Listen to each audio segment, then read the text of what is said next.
Halo, Assalamualaikum warahmatullahi wabarakatuh. Perkenalkan, nama saya Suci Anugrah, 12 MIPA 1, asal dari SMA Negeri 5 Parepare, akan membawakan materi vaksin corona. Minggu malam 6 Desember, vaksin COVID-19 tiba di Indonesia melalui Bandara Soekarno-Hatta Cengkareng. Vaksin tersebut diangkut dengan menggunakan pesawat milik maskapai PT Garuda Indonesia Tbk. Pesawat Garuda jenis Boeing 777-300ER tersebut mendarat di Bandara Soekarno-Hatta pukul 21.25 WIB malam kemarin. Vaksin diangkut dengan menggunakan kontainer khusus bertuliskan Envirotainer berkode RAP81179PC.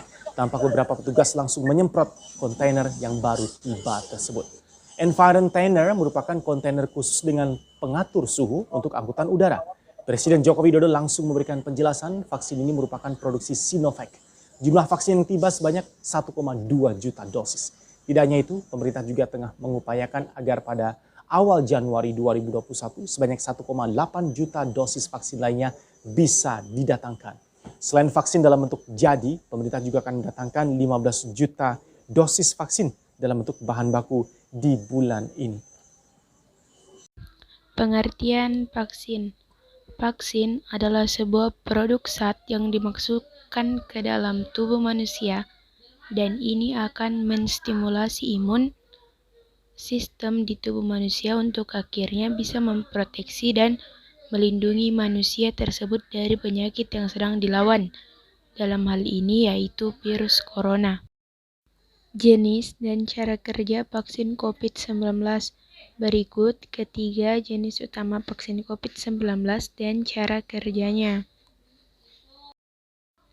Yang pertama yaitu vaksin mRNA. Vaksin mRNA mengandung virus COVID-19 yang sudah dilemahkan. Vaksin ini bekerja dengan memberikan petunjuk kepada sel tubuh tentang cara membentuk protein yang unik dan aman untuk virus. Setelah sel tubuh berhasil membuat salinan protein, sel kemudian menghancurkan materi genetik dari vaksin.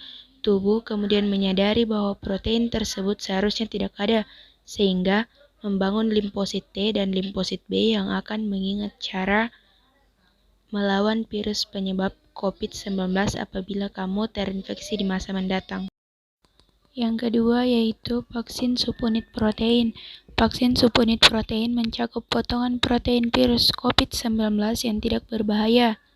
Setelah divaksinasi, sistem kekebalan tubuh akan mengenali bahwa protein tidak termasuk dalam tubuh dan mulai membentuk limfosit T dan antibodi. Apabila di kemudian hari kamu terinfeksi COVID-19, sel memori akan mengenali dan melawan virus tersebut. Yang ketiga yaitu vaksin vektor. Seperti namanya, jenis vaksin ini sudah dikembangkan menggunakan vektor yang sudah dipastikan aman, sehingga dapat menghasilkan dan melepaskan antigen imunogenik dari sel yang terinfeksi selama periode tertentu.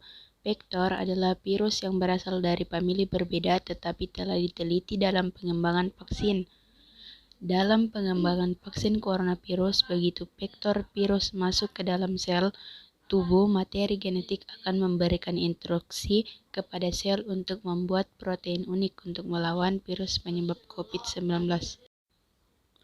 Berikut ini adalah beberapa langkah yang dilakukan pemerintah untuk memastikan pengembangan dan produksi vaksin COVID-19 agar dapat berjalan lancar.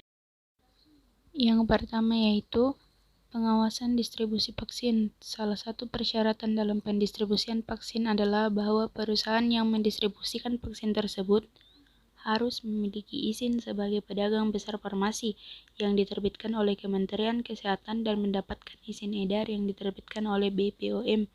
Ada dua jenis pengelolaan distribusi vaksin, yaitu pengelolaan distribusi vaksin di PBF dan pengelolaan distribusi vaksin di fasilitas pelayanan kefarmasian. Selanjutnya yaitu pengawasan mutu vaksin. Pengawasan mutu dan keamanan vaksin bukan hanya dari proses perizinan, tetapi juga pengawalan dan pengelolaan vaksin terkait penyimpanan dan pengiriman vaksin ke seluruh wilayah Indonesia, agar kualitas dan manfaatnya tetap terjaga dan efektif. Vaksin idealnya disimpan di tempat bersuhu dingin, yaitu kulkas atau kotak es dengan suhu sekitar 2-80 Celcius atau dari minus 15-50 Celcius. Suhu tempat penyimpanan vaksin tersebut juga harus selalu dijaga selama proses penyimpanan, pengiriman, hingga saat kehendak diberikan ke masyarakat. Yang ketiga yaitu pengawasan keamanan obat setelah pemasaran.